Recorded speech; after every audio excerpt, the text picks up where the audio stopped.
Welcome, everyone, to First Principles Podcast. This is the episode on the Green New Deal.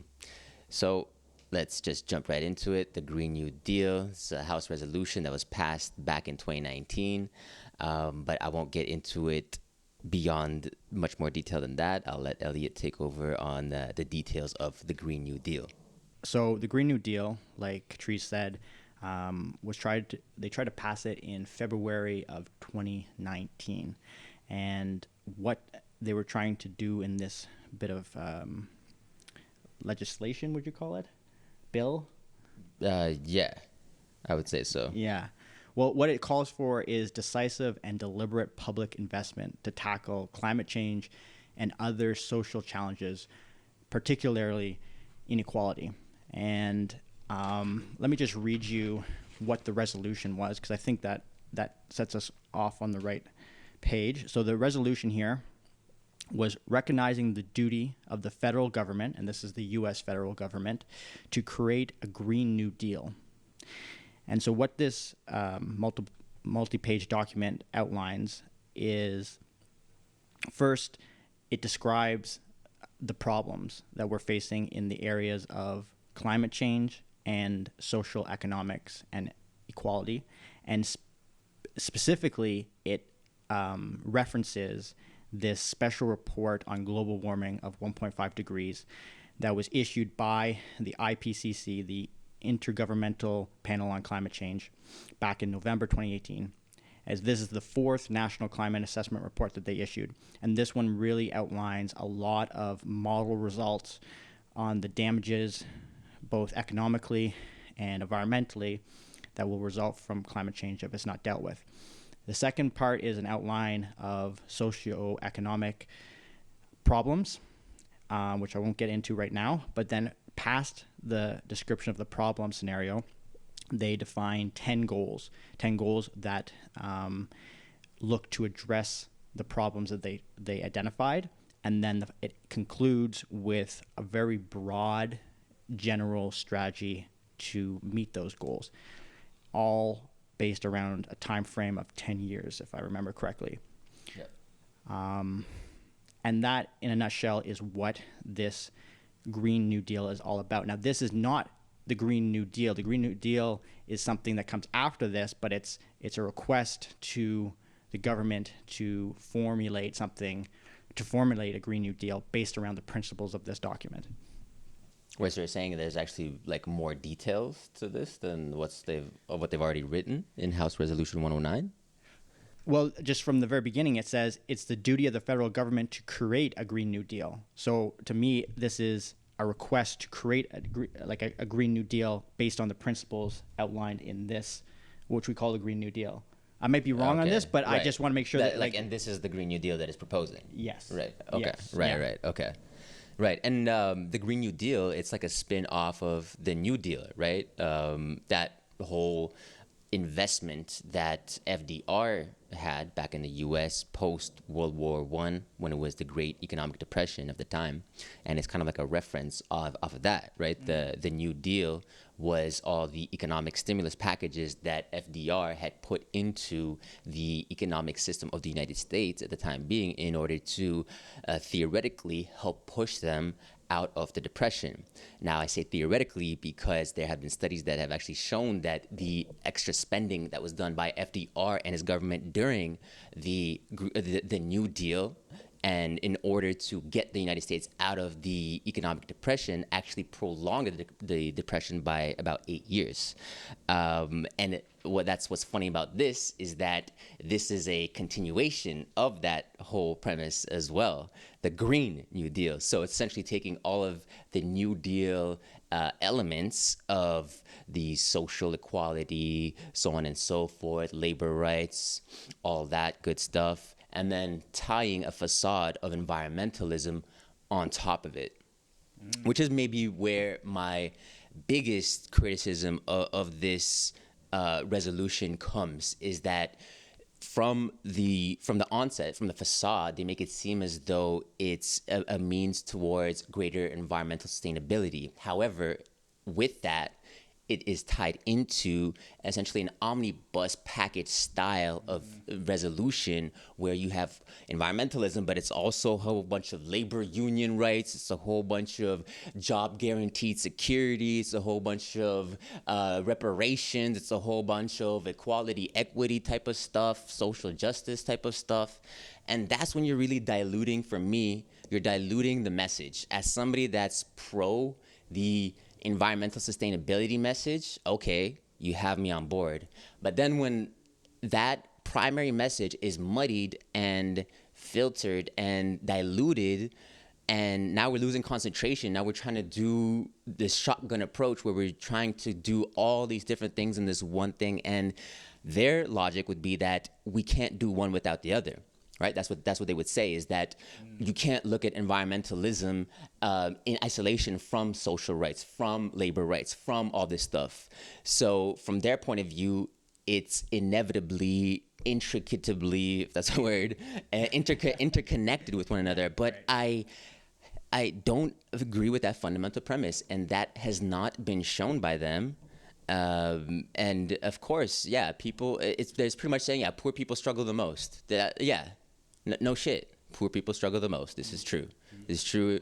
Poor people are going to be hit by the worst by economic depression. Yes, this is true, which is fundamentally what it's saying. So it's not really bringing anything new when it's tying into the fact that, these environmental issues are de facto tied to social well-being and things of that nature. Well, yeah, everything impacts people differently. Now, but there's no further logic that's pervade after the fact in order to alleviate the issue or even actually connect it on a really tangible level. They just kind of say it. It's all connected, but without actually proving it in a scientific manner.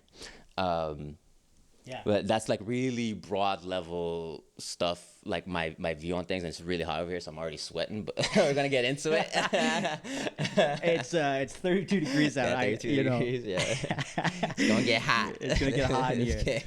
Hot topic, hot weather. So that's my general thoughts on it. I don't know if there was anything. I want to jump in there because I want to talk about this omnibus package, because I've been thinking about this a bit more, and I want to start by saying, okay, so when we look at combining two maybe independent topics together on a bill that you're trying to pass in government, one could argue, I don't think this is a right argument, but there's so much going on. We got to bundle all these things together to try to get things passed, because if we dealt with each one individually, it would take forever. Well, hold up here, because as it is with the partisan politics in the U.S. and even here in Canada, it's hard to get anything by, and let alone two very large topics, one to deal with climate change and one to deal with this social justice, equality, socioeconomics.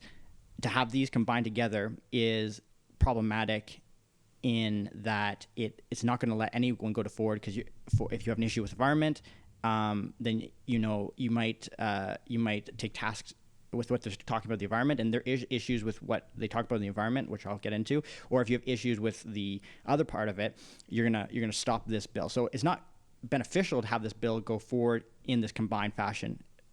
First off, but I get why they did it, because I think what they tried to do was combine forces of the environmental-minded people and the people on the lower income side of the distribution or socioeconomic side of the distribution. Now, these are two distinct camps. Yeah, they might not be completely mutually exclusive. There might be overlap. There might be poor people that are concerned about the environment that are going to love everything in this bill. But, there is probably, like us, we might agree with some of the environmental things, have issue. Wait, I think I'm going to have some issues with the environmental. I'm sure you're going to have too. Yeah, of course. So in an attempt to combine forces to maybe have the popular opinion to push this forward, they actually shot themselves in the foot, because I think this was created in a liberal bubble where they kind of they thought this was popular opinion, but they are so lost in what is actual the opinion of a lot of people, because they're still confused why Trump won the election. So anyways, my thought about the omnibus is, it's a bad approach, but I was thinking, I kind of got why who AOC and this group of democratic individuals put it forward in this sense, coming from trying to combine forces of the environmental movement and the low income, people that feel they've been treated unfairly and have been treated unfairly. I'm not saying they haven't been, but those two forces together. Yeah, no, I think that's a great analysis actually, because what it really shows is that they had these preconceived ideas already in stock, such as the ideas of labor unions and fair living wage and guaranteed jobs. These things were already being pushed by this group of people, and what they then did was, okay, let's just bundle it up with this other fad that's also happening with environmentalism and greater concern from the community, from the global community at large about it. And let's tie in the stuff that we already wanted, being the labor stuff, being the equality stuff, the social justice stuff, and tie it into this ribbon of environmentalism, which again, to me, makes it seem very disingenuous as towards what is the actual goal of the propositions being put forward. Is it more environmental sustainability, which I'm on board for, or is it your previous notions that you have subtly snuck in there that everybody knew you already wanted, but you just put under the guise of environmentalism? For example, guaranteeing jobs to every single person in the country. Like, to me, that's purely a communist socialist type of rhetoric, type of promise to people that we are going to guarantee a job to every single person in our community. So that is something that it is explicitly a communist, and I'm not even exaggerating here when I'm saying communist and socialist, because that's literally what communism and socialism calls for, is that guaranteed jobs for every single individual. So when you're tying in these ideas of environmentalism, and then on top of that, all this stuff about guaranteed high-paying jobs, then we have these two different ideologies kind of crashing into one another. And I think you're right, they were shooting themselves in the foot by making this too wide. And that's why, since its proposition back about a year ago, it hasn't been actually voted upon, because they know that nobody will vote for this thing. However, I think given the current global climate in the US, I can see something like the Green New Deal being rewritten and coming back with changes in the popular opinion about how they're going to approach this, but basically combining the two camps again in a new attempt that addresses some of the nuanced feelings that are coming out of the U.S. based on these protests and Black Lives Matter and stuff like that. I could definitely see. Yeah, they could try to retie everything back in, because all the stuff that's happening, the social unrest in the U.S. now, it really does tie into some of the stuff that they talk about in terms of historical racial inequality. And yeah, they very well might redraft up a new version of the Green New Deal, but let's keep on looking at the one that's in front of us. In terms of more details on I made a list of some things that I agree with and some things that I disagree with, because there are some things that I do agree with in this thing. It's not total flaming heap of garbage. So some of it is acceptable, but other stuff is not. So let's just get into that in more detail. So one thing that it mentions off the bat is that there will be lost economic output due to environmental catastrophes, disasters happening at an increased rate. And I think there is good evidence for that perhaps there will be greater storm events, which could lead to further demand on our infrastructure than was previously anticipated, which would lead to damage and then spending and environmental relief. So there's some merit to those types of claims, and then investing in infrastructure as a result, so that the infrastructure, it is old, it is decaying. A lot of the infrastructure in North America was built in the 60s, 70s. So you're looking at things that are now like 40, 50 years old. So there does have to be some sort of improvement in the infrastructure, which I do agree with as well, for the public good. Absolutely. And then we talk about clean air, water, healthy food. Okay, great. But my question is, why is this point D on your list of resolutions? This is a climate bill, yet point B is create millions of good high-wage jobs.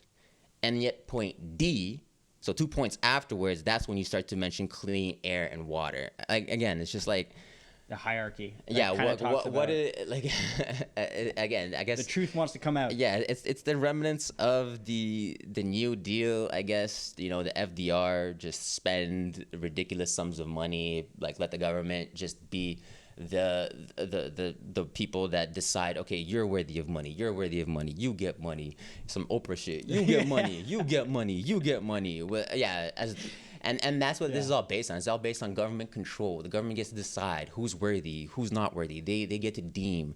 They are the ultimate judges. They are the executioners, and they are the juries. That's what this really comes down to.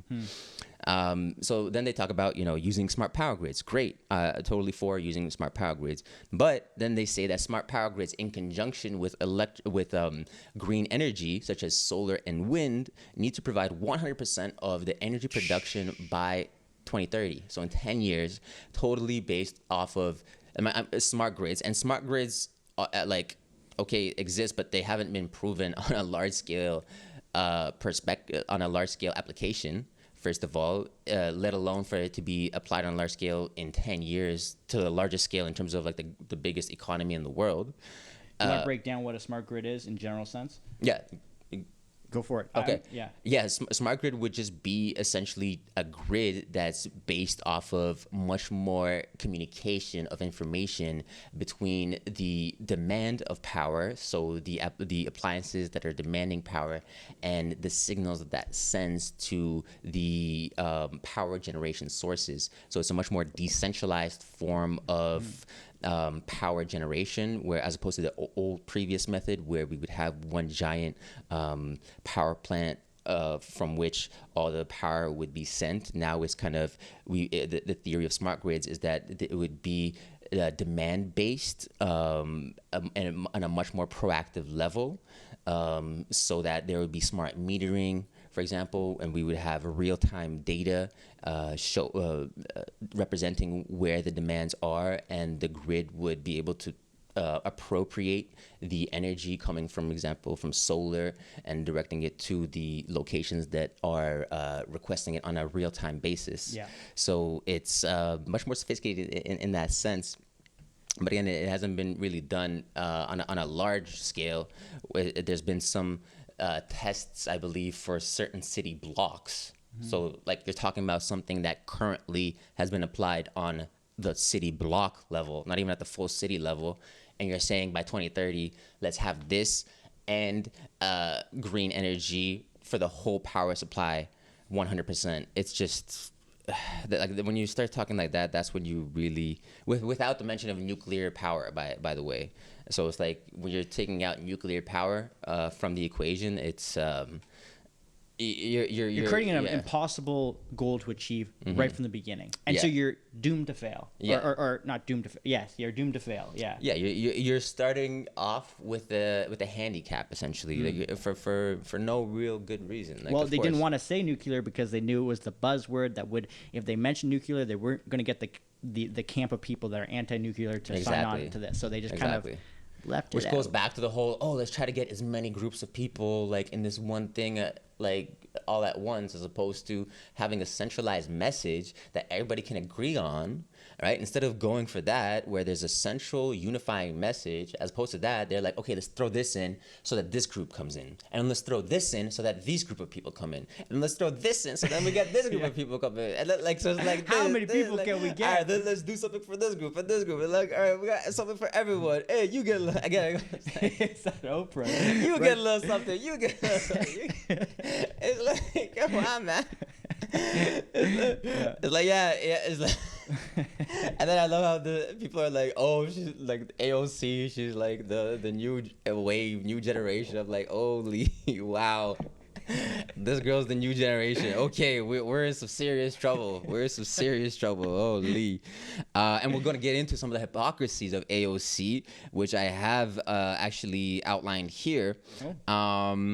Which I'll get into actually right now. But one of the things that is talked about is overhauling the transportation system and removing pollution, greenhouse gases in transportation. So cars. So, okay, electric vehicles. Let's see who's the biggest electric vehicle producer in the U.S. and also the world. That's Tesla, Elon Musk. That's the dude. He's killing it. And what does AOC, the person that has put forward House Resolution 109, the Green New Deal, done to Elon Musk? She's essentially told Tesla that they have taken advantage of the system. She has essentially called Tesla just another giant billionaire corporation that takes advantage of its workers. And in the resolution, they talk about promoting green electric vehicles. So you would think that she would try to harbor good relationships with the biggest electric vehicle manufacturer in the world. Yet, it's not enough to have the biggest electric manufacturer in the world in your country. No, that's not enough. You also need them to do their work exactly how you want them to do it. That's how this is starting to starting to feel. Because you're saying, okay, I want more electric vehicles, and yet the company that's providing the most electric vehicles, you are criticizing them for taking advantage of the economic system within the United States. Now, Tesla has received a lot of grants from the government and from carbon programs, cap and trade programs, but those are parts of the program that they have fairly used in order to get financing.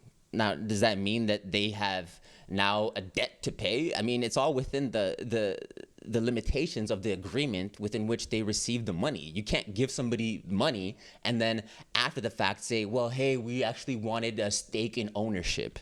This is literally what's happening, is that they're giving away money and then saying, oh, by the way, that money, we actually want like part ownership in your company. Like, what? You can't just go back after the fact, after you give them money, and then change the deal, change the whole circumstance of things. Like, these people are so just asinine with the level of control that they want. And that's what really it comes down to. It's like, it's just control. I want to control you. That's what it comes down to. That's what all communism comes down to. Bow down to my will. If not, you are an ignorant fascist and you deserve to be stopped at all costs. And this is literally it. Even somebody that is trying to purvey the very thing that you're trying to do, you would think that they would be glove in hand working together. And yet you're criticizing, again, the company that's trying to help out the industry that you are trying to push. The criticism, to clarify, is not in the Green New Deal from AOC. She was speaking about Tesla in another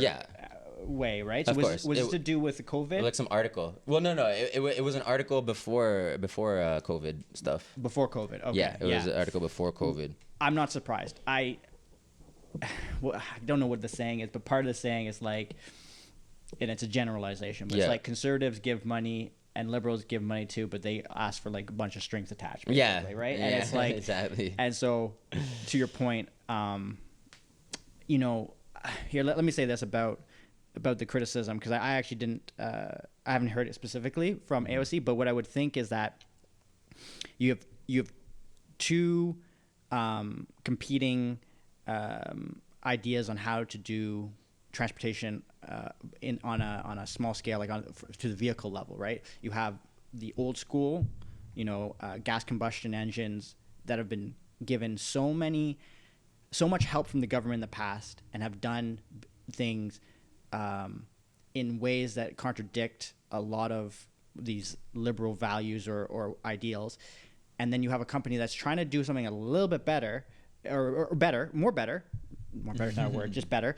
And I would think it's not fair, to be like, be so critical of them in their attempt to do that thing, which is, being competed by a much bigger beast. Like the actual gas industry right now is still outweighs the pound by pound. It's just the heavyweight in there. So it, are you fairly criticizing both to the same level? And if you're not, it's like, what are you doing?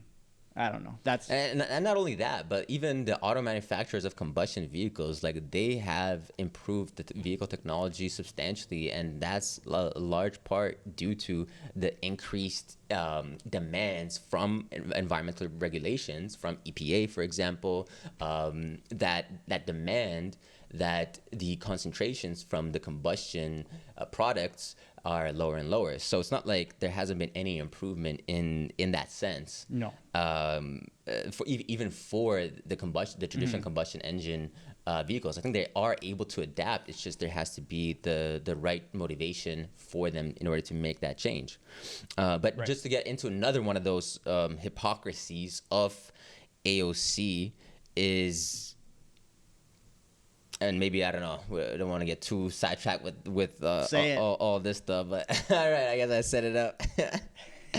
But I just found it funny that again she was criticizing the auto industry. Hey, we have to give people access to public transportation. And then for example, she was criticizing also Uber for taking and rideshare companies for taking advantage of the whole rideshare program, and which as a result has led to decreased earnings for taxi cabs, right, for the traditional taxis.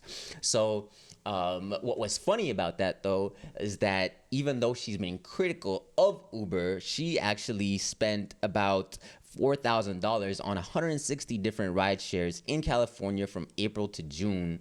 Um, you know, again, using Uber as opposed to a traditional taxi. So it's like, or Classic another hypocritical politician stuff. Say one thing, 2,500. do another thing. Exactly, Yeah. exactly. It's always easy to criticize. It's always easy to say, hey, you should do this, you should do that. But that's what happens with these socialists, these communists. They never live up to the standard that they expect others to live up to. And that is when you know you are dealing with somebody that is disingenuous and not truly out to have a legitimate conversation. When they themselves aren't taking the advice that they're giving out, then you know you're dealing with a scam artist. So that's my subtle thoughts on AOC. Not so subtle. Yeah. I believe you're calling her a communist. Yeah. Well, she calls herself a democratic socialist, so Right, there's right. nothing new. Yeah. And for the people that say socialism is communism, it's the same thing. It's state ownership of the means of production and services. State ownership. So it means the state owns everything, not people, not you and me. It's the government that owns everything, and that's exactly what these people want. Did you want to talk about some other specifics? That Yeah, we're sure. getting into it? I'll jump into some of my thoughts on the opening of the Green New Deal, which talks about the damages economically and environmentally that will come as a result of climate change, of the 1.5 degree increase if we don't do anything, right? And it might not come as no surprise because I think we've been critical of models on past episodes, but what I look at this now after going through the models, after seeing how models shape the decisions around COVID, and it just compiles with my even before that, even before COVID models and how they are used to shape the political decisions. I worry. So I worry here that again we're looking at terrible exaggerations with uncertainties on these numbers that aren't explicitly talked about here, and so again we got this very. This goes back to like these reports are fueling the eco anxiety that the Greta Nation is going through, right? And I just, if you think about how off models can be, this is irresponsible in some regards to and anyways, I haven't personally gone through the model, and I think it's a beast to go through the model of that institution and that that panel and what they're using to even get it. But I look at that with a very suspicious eye and come at that angle. Now, it's not to say that I don't believe in climate change, and I want to actually speak a little bit about my thoughts on climate change because I don't think we've really delved that deep into it on the show. So in a brief summary of my thoughts, I wanted to start by talking about something that we learned early, but I'll reiterate it here in a general sense. So I wanted to just talk about the volume of gases in dry air, okay? So in dry air, we have about 78% nitrogen, 21% oxygen, and about 0.9 argon, okay? So what's left? And these are rough numbers, but there's a little 0.1% there that is a mix of other gases. And in that 0.1% is our CO2. And immediately, I think anybody who hears those numbers goes, but aren't we putting all the CO2 into the atmosphere? Like, what the hell, you know? And this is the problem. And here's what I want people to think about, okay? So that's dry air. So here's another thing to throw in. Before I get back to the CO2, let's talk about air is not dry. Most of the time, it's filled with humidity. And that's water vapor is one of those greenhouse gases that people just kind of ignore, but it's there because it's kind of like this thing that the water cycle happens in the background, right? But, you know, effectively, humidity in air acts as a greenhouse gas in a sense and plays a role. But this is constantly changing with time and altitude in our atmosphere.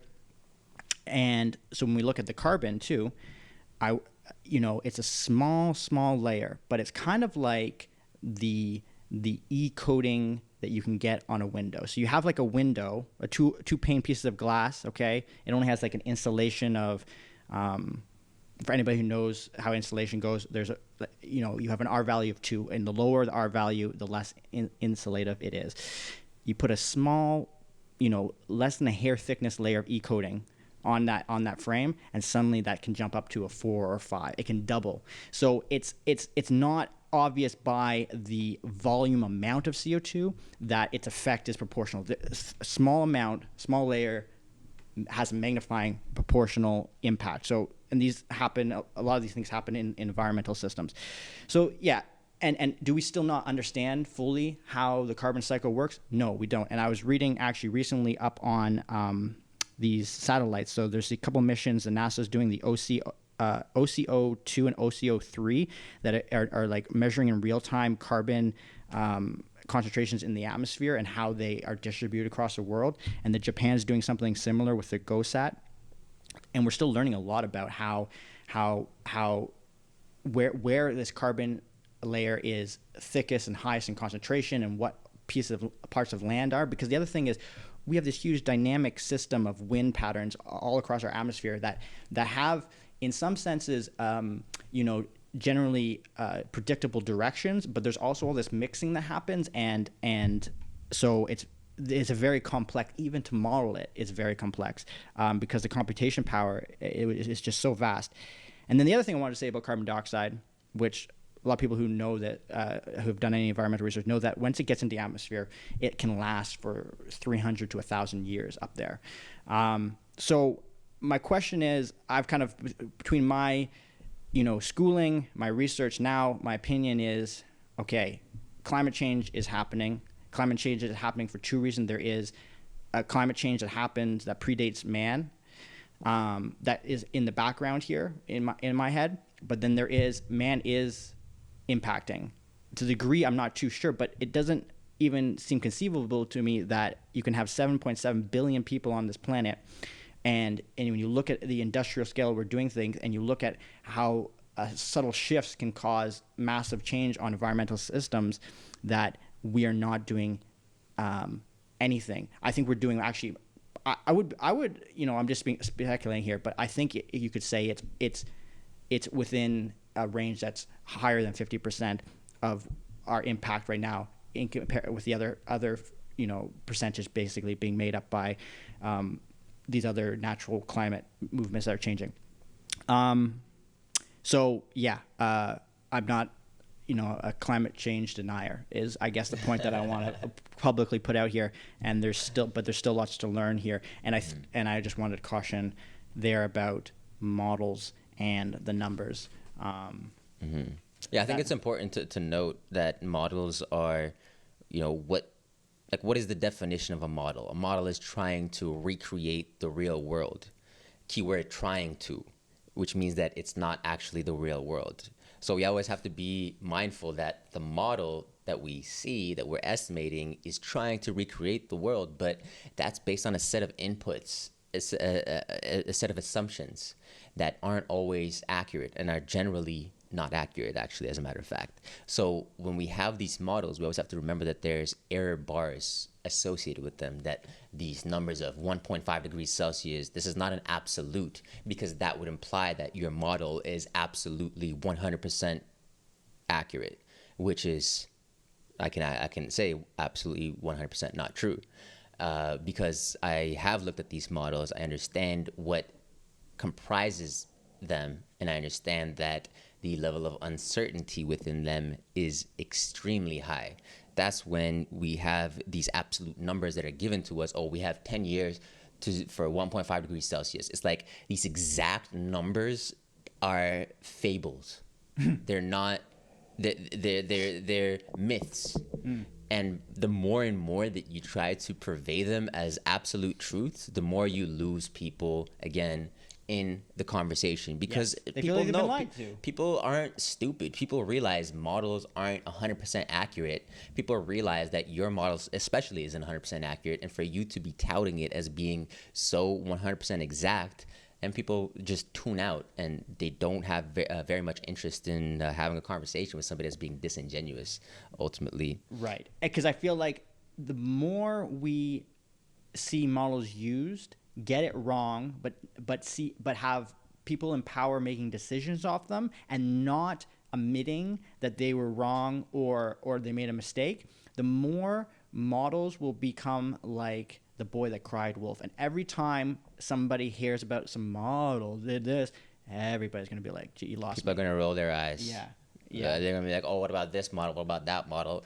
Without taking into consideration that models are just tries. They are estimates. They are people trying to estimate the real world. And if the people that are using them as tools aren't honest with that fact and transparent with that fact about models, that hey, these models are actually not 100% accurate and they are our best estimates, but they are changing based on the data that is input into them, then there would actually be a more honest conversation that's taking place. But that's not happening, which implies that these politicians or whoever that are trying to use these models are more so using it as a tool in order to get some sort of message across without the nuance, without the subtleties that are necessary to actually have a full dialogue about it, which is just shows that like they don't think that we're smart enough to actually have that conversation or something. Yeah. Which is like very patronizing and kind of comes off as condescending. Yeah.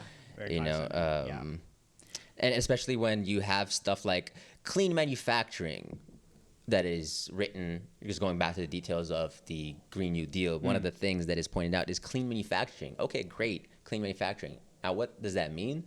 Absolutely no idea. There is absolutely no detail as to what that means, what clean manufacturing means.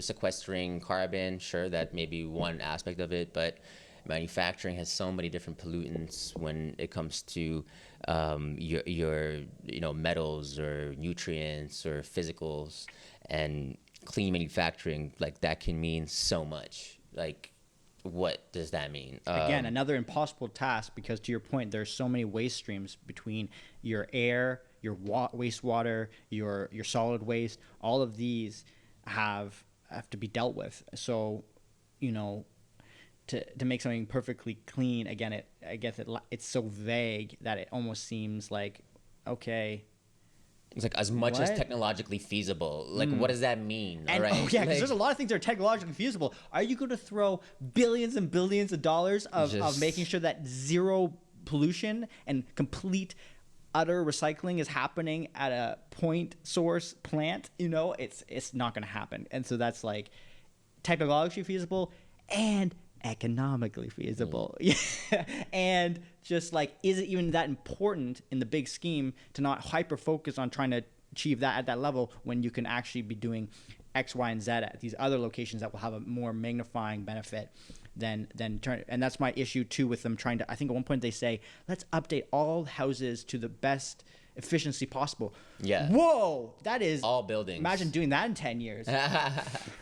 Yeah. It says literally every single building in the country to update that to high energy, top of the line efficiency standards. And again, it's really just wishful thinking at best. Let me Like, actually it's- read it so we don't get hung up on misquoting. So it's upgrading all existing buildings in the United States and building new buildings to achieve maximum energy efficiency, water efficiency, safety, affordability, comfort, durability, including through electrification. So using primarily powered by electricity.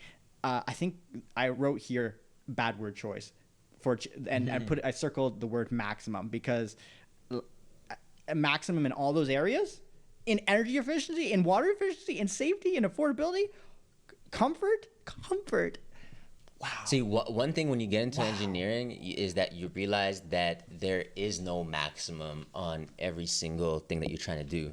So you have a balancing act that you have to do where you're trying to balance out varying interests, and your goal is to do the best you can with what you have, which means you're not going to get the maximum of anything. But what you're trying to do is optimize based on what you do have. So so sometimes you might have money, but you might not have time. You know, so you have to optimize. You can't maximize everything. How are you going to maximize it? It's impossible. Sometimes when you optimize for treating one pollutant, you de-optimize for treating another pollutant. Yes. Yeah. This is a flaw that can happen in treatment systems where you overly focus on treating one specific pollutant X, and due to the steps that you've taken to treat that pollutant, that's going to actually reduce the capacity to treat another pollutant. So there is no maximum anything, which just shows me that the people writing this have no idea what the hell they're talking about on a technical level. It was a bunch of, I don't know, people that aren't in science and engineering clearly that wrote this. So I criticized it initially, thinking, who did they consult for this? But then, did they even do any type of consultation to academics, to the engineering, to anybody in the STEM field? But I did see doubtful for this draft. But I did see. So it was later on. They have a paragraph here, and it says, "A Green New Deal must be developed through transparent and inclusive consultation, collaboration, and partnership with frontline and valuable communities, labor unions, worker cooperatives, excuse me, civil society groups, academia, and business." Now, business is last in there. Business is last, and academia. They're gonna do also, all the work. They're gonna do all the work, but yet they're gonna be the last ones to be consulted. Them and academia, which academia is the only one in here that actually really falls into the STEM field, right? Labor unions, worker cooperatives, civil society groups. No, academia could just be any prof teaching history, or some other topic, or some other random topic. Yeah.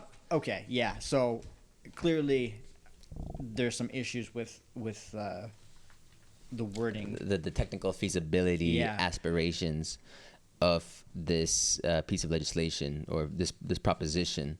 And again, when it comes to tangible environmental goals, again, if this is put forward as a Green New Deal, this is how we're going to improve environmental sustainability, and then we come to tangible environmental goals. Okay, so we have ensuring that public lands, waters, oceans are protected, and that eminent domain is not abused.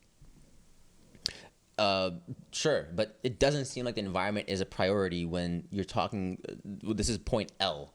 This is point L in your list. So we're talking about environmental, cleaning up the environment, ensuring clean waters, clean air for future generations, and yet that's point L on your list when this is one of the most tangible things that can actually be done, where we actually do have proven technologies that can be used to treat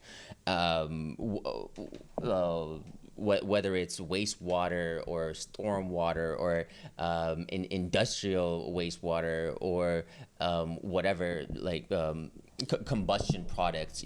We do have means of doing this, and but again, it just doesn't seem like it's a priority. It's more of a priority to get these labor union laws across.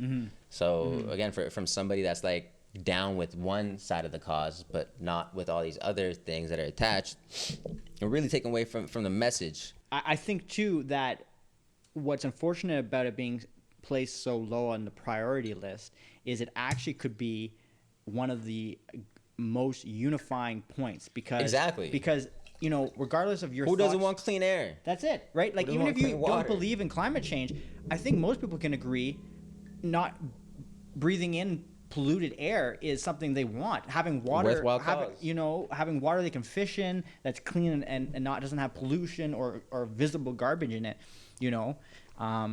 These are things that people's personal health. This could be unifying. It's very unifying.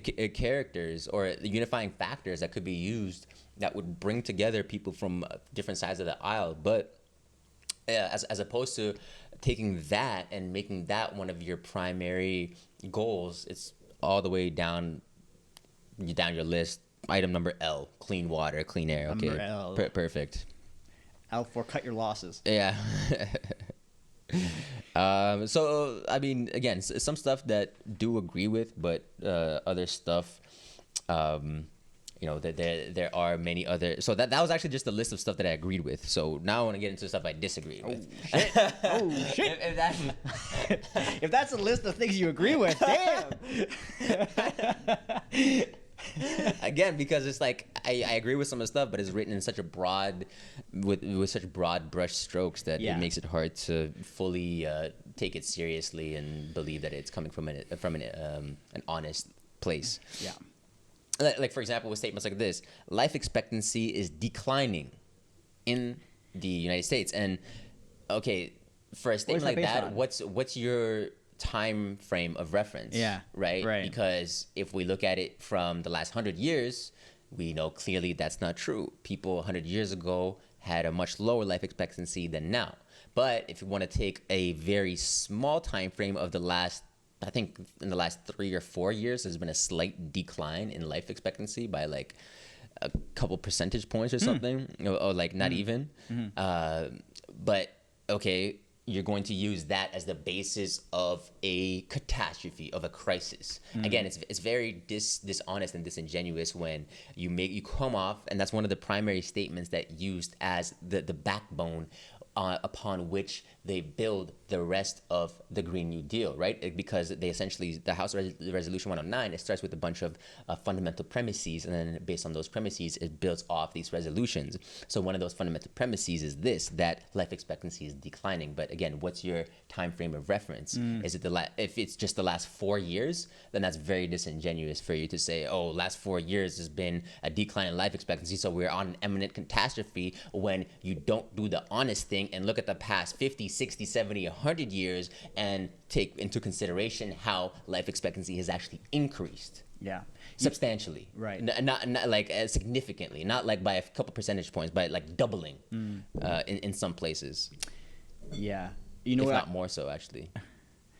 So it's funny because more I hear your thoughts on the Green New Deal, I think about your introduction there about how it's based on the New Deal and how there's that criticism of the New Deal wasn't as effective as people remember it. But it sounds to me that in the States, they've romanticized the benefits of this New Deal the same way Trump supporters have romanticized America being great at one point, or like how they're, and so it's like, yeah, I bet you the New Deal was good for some people, and those people wrote about how good it was, but it probably wasn't good for others. And same way, America was great for some people in the past, but it was not very good for some others. And so it's like, here we have, from a democratic point of view, this bit of bill coming on built on this, this is the romanticized thing, and I guess that's, to me, it just speaks to the cherry picking of a thing of information. So again, it goes to, it's like, why didn't they look at what is the scale they're basing that statement of life expectancy going down? And I think it should be, was it clearly stated what this time scale was? If it wasn't, very disingenuous. It was not stated. So it's like, because that makes a big difference. I think if you Yeah. don't state that, anybody who doesn't do the research goes and just takes that at face value, which It's like, yeah, life expectancy has been going down. Oh, damn. No, what? Crazy. I didn't know that. Well, yeah, in the last like 3-4 years or something. But meanwhile, in the last 50 years, it's going up significantly more than anything that has gone down by. So it's just so dishonest when you're trying to approach your argument from those types of like fundamental points. Like that's the fundamental premise upon which you're building your argument. It's like, come on. Or you're tying in issues of wage stagnation. Okay, wage stagnation has nothing to do with environmental issues. Again, this is just another way to tie in your socio-economic platform that you had already had before all this environmental stuff, and just add a nice little bow tie of environmentalism on top of your socio-economic issues that you already wanted to fix. Right. Or wage stagnation, whatever it might be. Talking about 1% of earners, how they control pretty much all the spending power, and economic justice that has to be coming from taking money from this 1% or something like that. It's like, what does the 1% have? Like, it's just so incoherent. Like, I don't know. Like, some of the stuff that comes out is just, again, it's like they were trying to pander to all these different groups, and they were like, okay, we're going after the rich. So everybody that hates the rich, all the Occupy Wall Street guys, come on our side. We're going after environmentalism. So all the people that are pro-environmentalism, sustainable growth, come on our side. We're going for healthy food. All the people that are pro farming, local farming, and that, come on our side. It's just like, again, like they're just like trying to throw out all these different messages to pander to as many groups as possible, which just takes away again from that central message of a truly green policy that people from both sides of the aisle can back. Which is just not taking place. Absolutely. Yeah, I feel like, man, we could go down a rabbit hole talking about the non-environmental aspects of the Green New Deal. Yeah. And that fact in itself is why it's so problematic. And I think we talked about this right from the beginning, is that you're tangling too many things together here. And if you want to get something passed and you're really sincere about your interest in doing something good for the environment, what you don't do is bundle it with a bunch of complex ideas that will detriment it being passed. So it's like, it's a no-brainer to me. This should, if you truly were interested in the benefit of the environment, then these things need to be dealt with on a separate basis. I understand that they're interconnected, because the environment, our economic system, and the people that do the work, we're all connected here. But so it's not to say it needs to not be developed with considerations to these other aspects. But fundamentally, I think from a political standpoint, it needs to be, I would love to see it as a separate entity for us to discuss and take apart, without having, because I think in a lot of cases in the U.S., if this gets discussed, well, maybe not, but I was going to say that the environment will fall to the side, to be pushed aside with people debating all the other topics in here, and you can already see that in the hierarchy or in the prioritization of the listings. Now, I wanted to actually push back a little bit on that, because I do agree. I think it is actually honestly done based on hierarchy, but then again, there is no actual clear stipulation that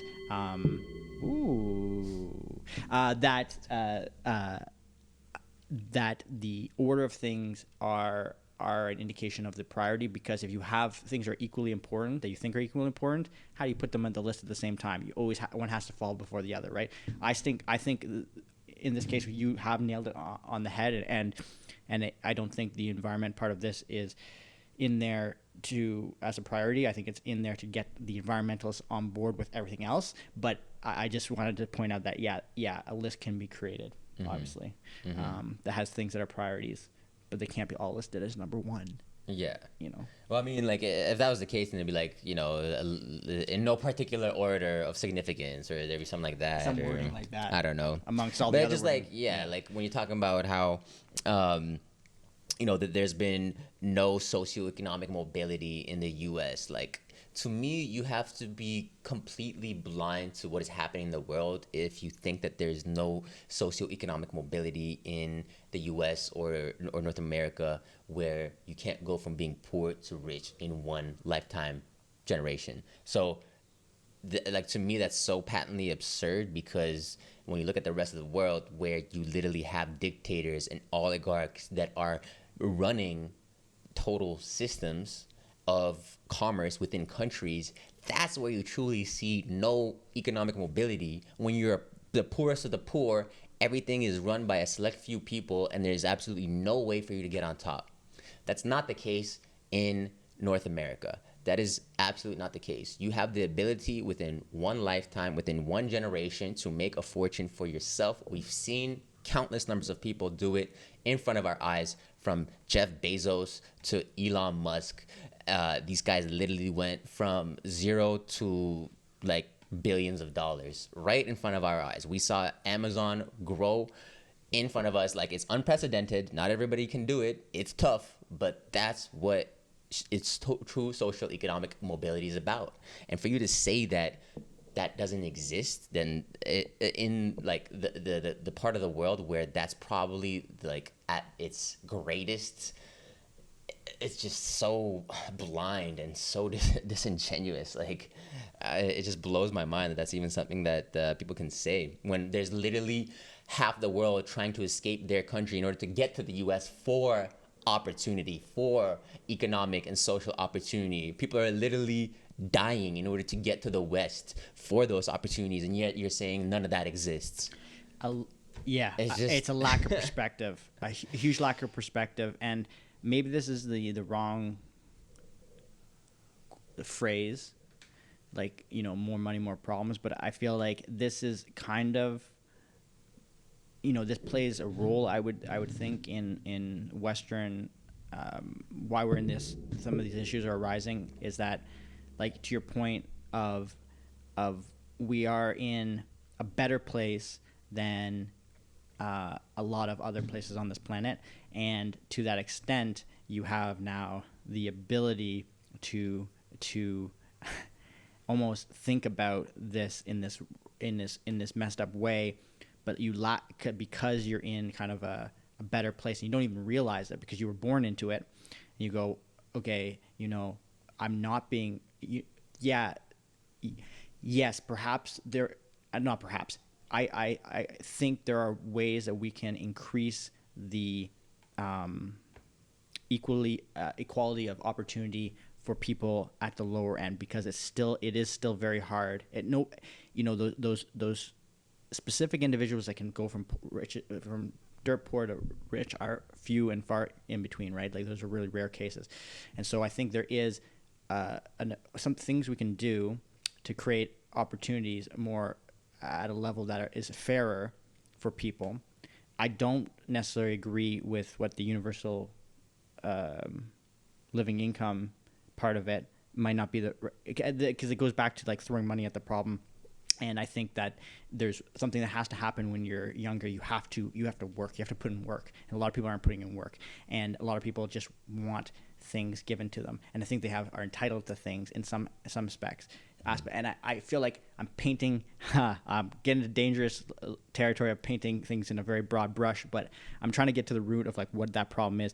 And I started out by talking about perspective. And I think perspective plays a huge role in it. So it's like, okay, yes, relative to another part of the year of this planet, you have such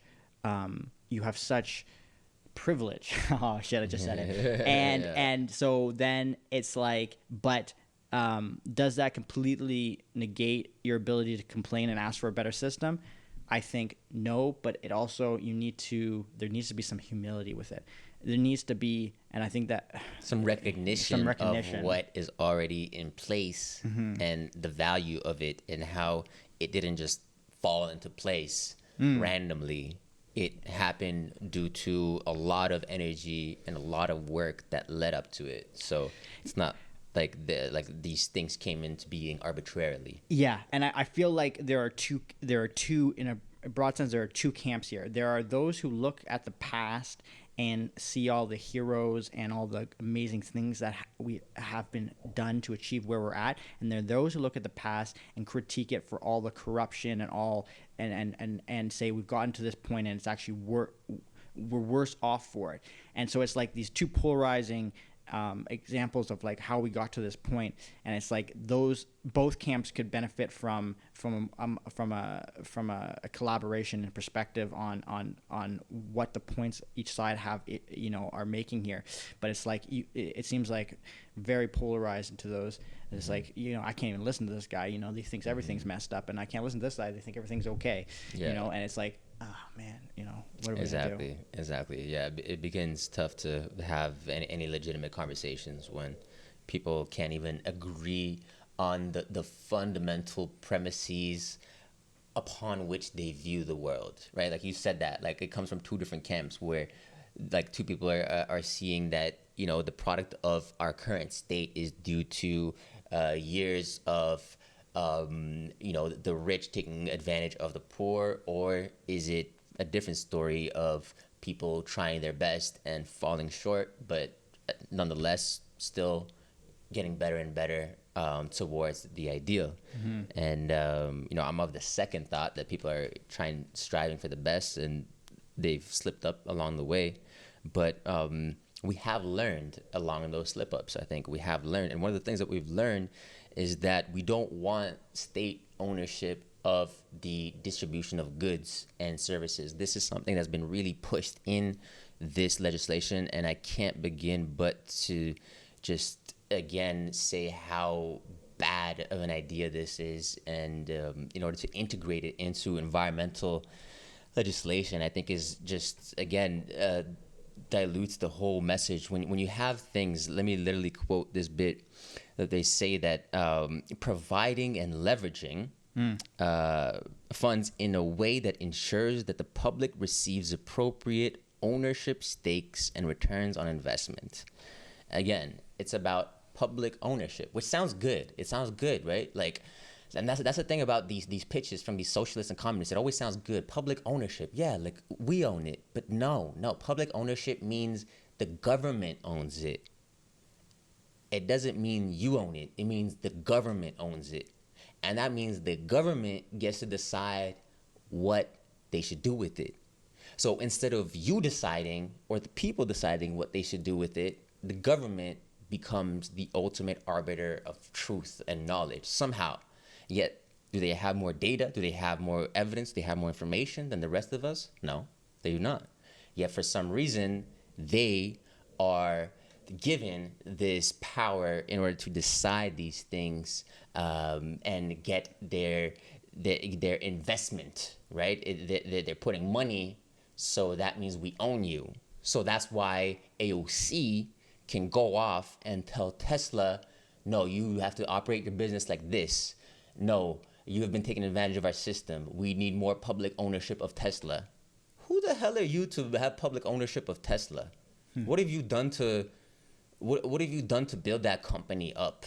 Who are you to then come in? Somebody comes up, builds a company, and then you want to stick your greedy, filthy hands in there and grab that piece of the pie? You disgusting commie. Like, it's just so gross. It's just so gross. And then it's all under this illusion, this guise of, oh, it's public ownership. It's for the public good. And that's how they get people. That's how they get people that don't realize the deeper implications of what's being said. It always has this nice allure. That's the thing about communism and socialism. It always sounds nice. It's for the public good. It's for equality. It's for life living wage. Yet they didn't neglect to mention that when you increase that base living wage, when you increase that minimum hourly wage, what that does is that small businesses can no longer afford to pay their employees. So those employees now make zero from making minimum wage, which maybe they were kind of sort of getting by. Now they're making zero, nothing. So what does that mean? That means you pay them as the government. So you, as the government, comes in and pay those people that are unemployed. So now you own them. Again, it goes back to the government owning you. That's what it's all about. The government owns you. The government owns businesses, and they decide how things should be done.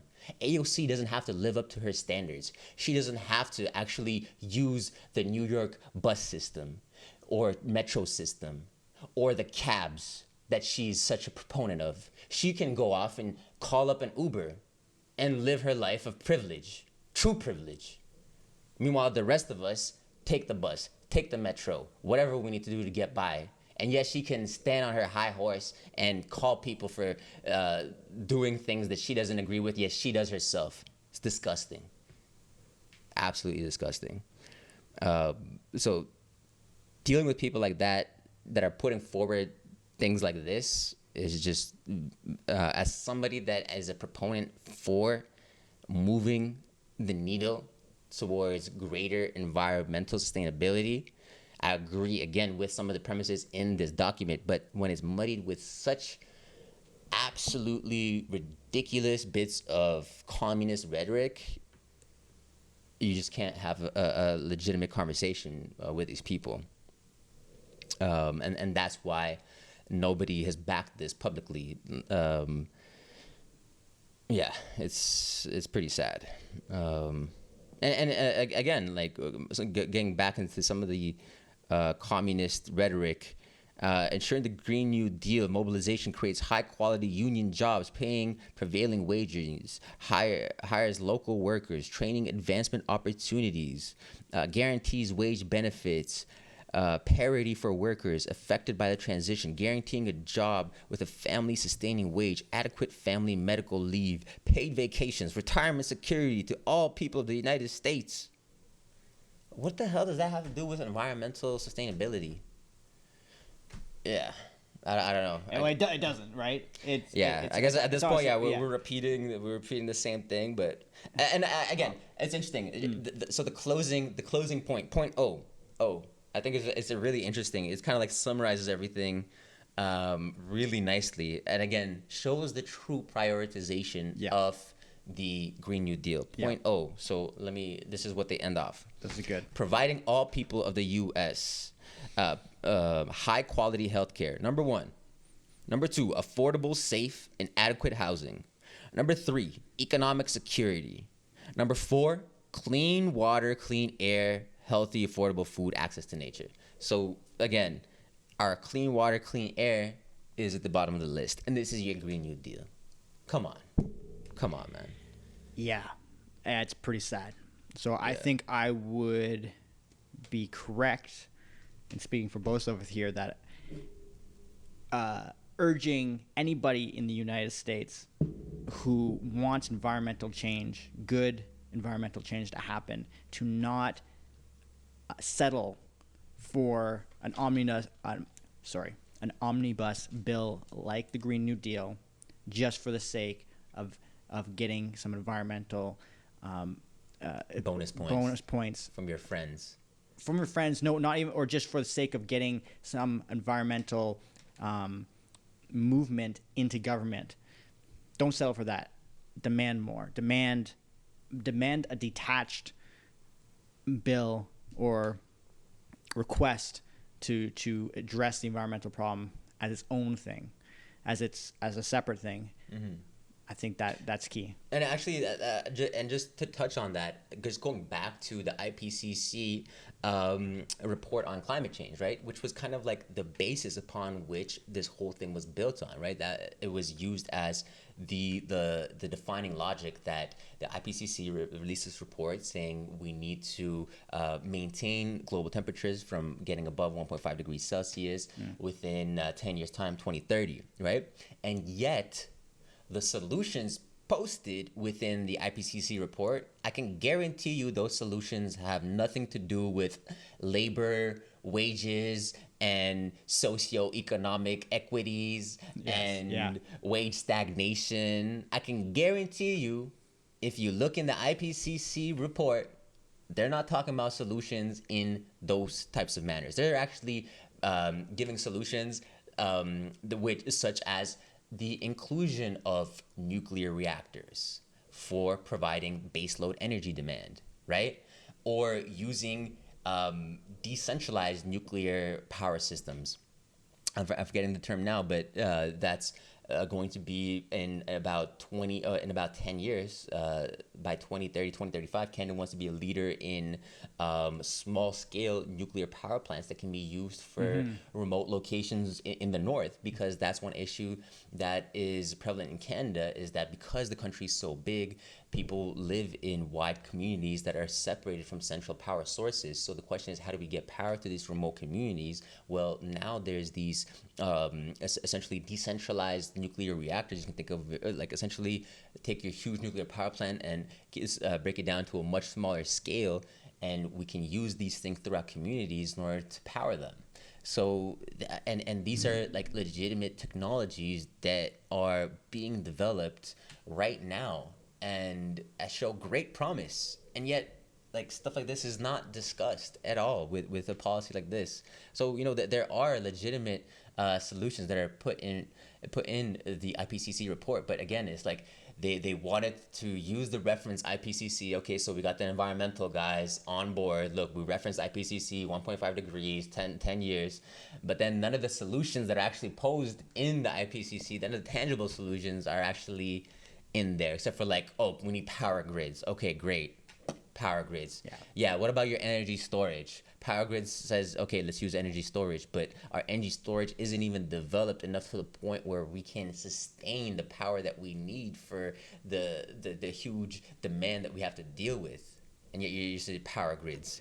It's easy to just say a word and make things go away, but when it comes to actually doing it, that's where these people fail, and they will fail. Words are cheap, and I think it's very clear in this Green New Deal that the omission of certain technologies or systems is intentional, because they either have controversy associated with them or they don't agree with them. And we don't know what the answer to it is, whether they are adamantly against it or they don't want the controversy that surrounds them.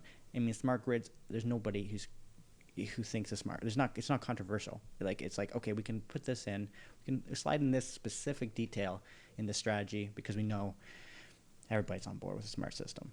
But so, well, there are still security concerns and cyber attacks, and that's still kind of, I think, another issue actually with smart grids. That's like totally outside of this as well, is that using more smart grids, then okay, you're using more telecommunications, more signals, more which means more electronic communication between your devices in order to give signals back and forth. Okay, I need power. Okay, no, I don't need power, right? That's what a smart grid is, constant communication back and forth. But that means there's more cyber susceptibility in order to attacks from other countries, other nefarious or people, organizations, whoever it might be. So there are those types of concerns still, and that smart grids haven't actually solved yet. So again, we're trying to bring in this technology, 100% application by 2030, and it's not even been fully fleshed out to have for these cybersecurity concerns. Like, and believe you me, there are going to be cybersecurity concerns, and they are not, and they have not been fully. I can say with almost 100% certainty, even though I don't even know the technology, but I do know enough about cybersecurity to understand that it is a knowledge or is a field of expertise that your average Joe can get. If like a proper hacker can pretty much know what they need to do in order to get through certain systems. And the military, for example, has been hacked by everyday hackers. They've had their military vehicles hacked by everyday Joe Schmoes. So if the military can be hacked by everyday Joe Schmoes and have their military vehicles remotely controlled by these random hackers, then I'm guessing our smart grids are going to also have some sort of susceptibilities as well. And not this, and I can't imagine them having the same level of security or funds to develop security around them that the military has. It'd be tough. So, yeah, problems. There's problems with it. Yeah, just all that to say that just saying smart grids doesn't just solve the problem at hand. So yeah, I don't know if there's anything else you wanted to add with this episode, Green New Deal. I think we touched on a lot. Yeah. We just went in on the whole Green New Deal from top to bottom, from the general issues that we had with it. Some of the things that we agreed with, we're cleaning up air, clean water, sure, great promises, but just it's lacking on some of the tangibles, some of the concrete things. It's lacking on really staying with a concentrated message. It's got too much different things going on with labor laws and socio-economic equities, and as opposed to trying to push a unified message of environmental sustainability, it leads to kind of more washed out random message of, hey, we have something for everyone that everybody can kind of use, but meanwhile it loses the potency of the centralized message. So that's kind of the take on Green New Deal, I guess. I agree. That's absolutely right. And I feel like, going back to my point that you shouldn't settle for these omnibus bills, because they will continue to be used in politics as a way to pass things that people don't like by combining it with things people do like, right? Mm-hmm. And I don't have... It's just so gross. Yeah, I don't have a solution right now, but the solution is just split it up. Split it up. Demand is splitting it up. Just split it up. Demand that we don't put omnibus bills together. It should be unacceptable to have these policies that are just all encompassing. It's like, oh, if you want this, then you got to have this, this. It's like, no, I just want this. I don't want all this other stuff too. So, yeah. Yeah. It sucks. Well. Anyways, that was First Principles Podcast, the Green New Deal. And we'll catch you next time. Peace. Peace. Oh, and let us know what you think in the comments. Please share, please like, all that good stuff. Easy.